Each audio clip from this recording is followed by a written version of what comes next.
Let's get some analysis with our Thursday regulars, Victorian former Liberal Party President Michael Kroger and former Labor Minister Stephen Conroy. Gentlemen, great to see you both. And as I said to Simon, looking forward to seeing you both Saturday night as well for our Aston by-election coverage. Stephen, turnout down, who does that benefit?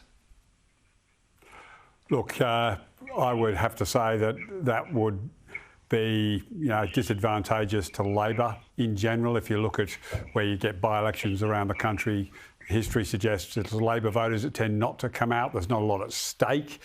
We don't have the seat. Albo's, position as Prime Minister, forming government's not under threat. So the passion to turn out to vote Labor will not quite be there and energised. And the other factor here in Melbourne, frankly, between Collingwood playing Richmond on a Friday night, you got the F1 over the weekend. Most people don't even know this by-election is going on. So it's no shock to me to see that there's a slump in the vote at this stage. I just hope that the message and the campaigning on the ground is getting out to people. Michael, you would have seen the polling that Andrew Clennell reported, the internal Labor polling that has the approval rating for Peter Dutton well into negative territory, 21% in fact, the approval rating. It's tough territory for him to try and navigate. Labor are very good at producing polling, leaked polling, somehow confidential polling, Kieran, days before an important event, which always shows Labor in a good light and the coalition in a bad light. So the media have to report this stuff, but what a surprise that Labor have produced polling saying Peter Dutton's unpopular and Albo's popular. What a shock that is to the system. The real question that they need to always ask of federal leaders, but no pollster ever does, is not whether you like the leader, but whether you respect them. So there have been plenty of unpopular leaders. You were talking about John Howard's 18% before. Plenty of unpopular leaders. Malcolm Fraser, I remember when Jeff Kent got elected in 92, he was not the preferred premier to Joan Kerner, etc., etc.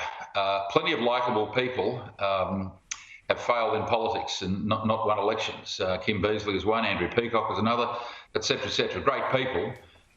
But the question is one of respect, not likability in federal politics, KG.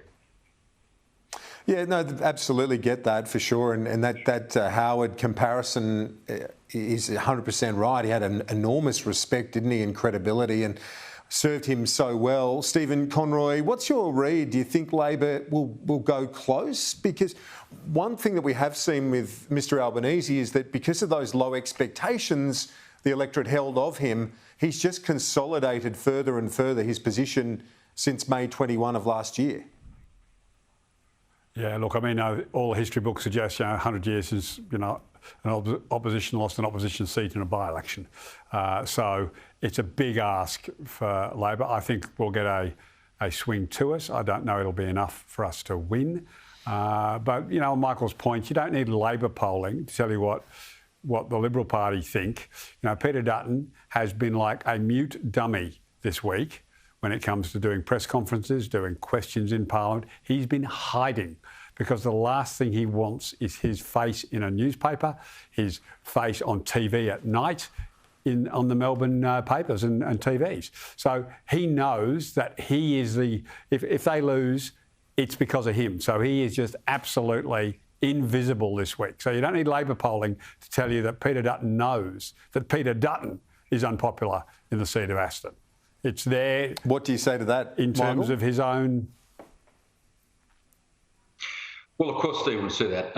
Peter's campaigned in Aston, I think, more than Albo has. No, I don't think he's had a low profile this week at all in relation to Aston. But in relation generally to the by-election, Stephen's absolutely right. History will tell you the Liberal Party will win. I certainly hope they do. There was quite a big swing against us at the election for reasons that we well know. So I'm hoping for a small swing to the coalition on Saturday night. Obviously, if we didn't win, well, that would be extremely disappointing, but I expect the coalition to win. And might I say, an outstanding candidate in Rashina Campbell, who I know very well, and she will do a magnificent job as the member there if she's elected. Michael, you've said to me and to our viewers many times that when a party hits that decade mark, any election beyond that is always hard. It's always hard when you're going for a fourth election or beyond that 10-year period. This was 12 in New South Wales for the Coalition. Is that what cost Dominic Perrottet most on the weekend? Absolutely. That's 85%, 90% of the reason you lost. You have all those other theories about internal fighting, this and the other. None of that's relevant. I mean, most people in the suburbs know nothing about the internal workings of the Liberal Party or the Labor Party. Daniel Andrews sacked up to 18 sacked and 4 retired before they were sacked. 18 of them didn't cost him a single vote. So, no, it was overwhelmingly the it's time factor. And quite frankly, you knew months ago that Dom wasn't going to be re-elected. And that was the reason. That was the reason. And you have to defy history to get a fourth term. It's hard to do. Howard did it and Hawke didn't. But they are two of the best we've seen in a century. It was a very disciplined effort from Minns. Reminded me, Stephen, of the Malinauskas campaign. No, look, Labor is blessed at the moment with some outstanding leadership. I mean, you've got Albo, who no one thought could get there. You've got Malinauskas, who is just a superstar. And Chris Minns has just gone along quietly. Great strategy from the day he got elected. Wasn't going to be seen to be a spoiler. Wanted to be constructive. And I think the people respond to him. You've got to look at his own seat. I think he got something like a 27% swing to him in his own seat. So I think people really warmed to Chris Minns during that election campaign. And I think he'll be an outstanding Premier of New South Wales. But we are just blessed. You've got Anastasia Palaszczuk, who, despite some sections of the media absolutely hating her, does an outstanding job. The people of Queensland love her. You've got Mark McGowan, who is in stratospheric polling numbers and seats that he's won. Andrew Barr in the ACT's long-term government. So we are blessed at the moment across the country with outstanding leadership capabilities. Michael, on the outcome, when you look at it, it could be argued that Perrottet was able to save the furniture, though, last in the low 30s. Labor not yet to that majority, probably won't get to that 47. So you could say that they've kept it to a range that potentially, I mean, I'm not saying predicting this, but within 4 years, it's not out of the realm of possibility that you could win it back. You can say anything you want, mate. It's a free country. Kevin Rudd came back to save the furniture. Kevin Rudd came back to save the furniture, after he dethroned Gillard. I mean, at the next election, things are very different. No, look, so the fact that you lose narrowly, well, there's no silver medal in politics, right? There's one person on the podium and that's it. A couple of things, other things to make the point.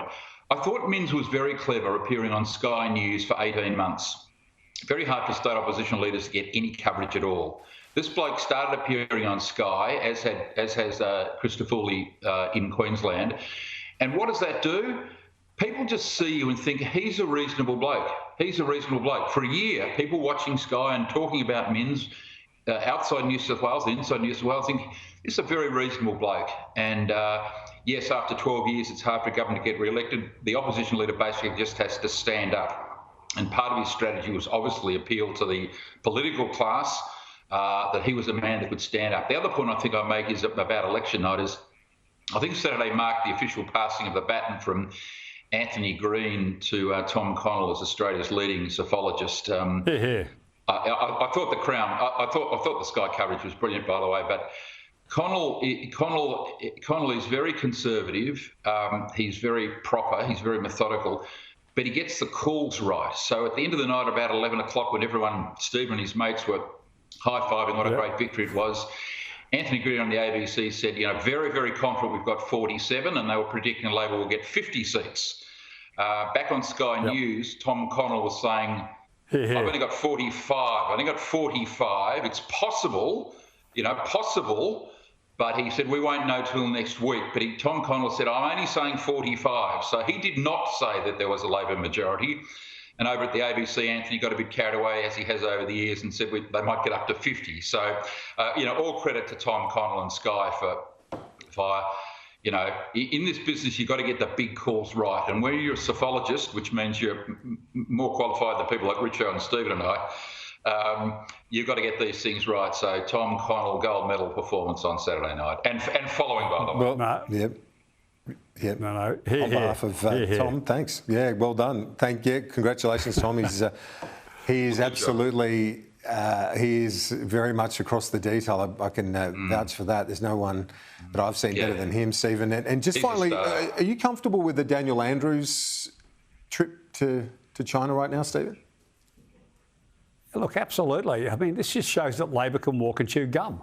I mean, we've said consistently we have to have an economic relation with our largest trading partner. And Daniel Andrews is pursuing that. And at the same time, we are engaged in a defence review, which is going to see, a massive increase in our lethality and capability in our national interests. Now, whether he should have taken cameras, personally, I think. I don't know why he didn't want to. It didn't seem to make any sense and was unnecessary.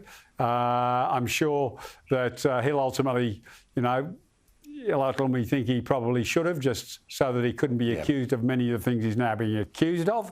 But no, I genuinely believe this proves that Labor can walk and chew gum when it comes to managing our relationship with China.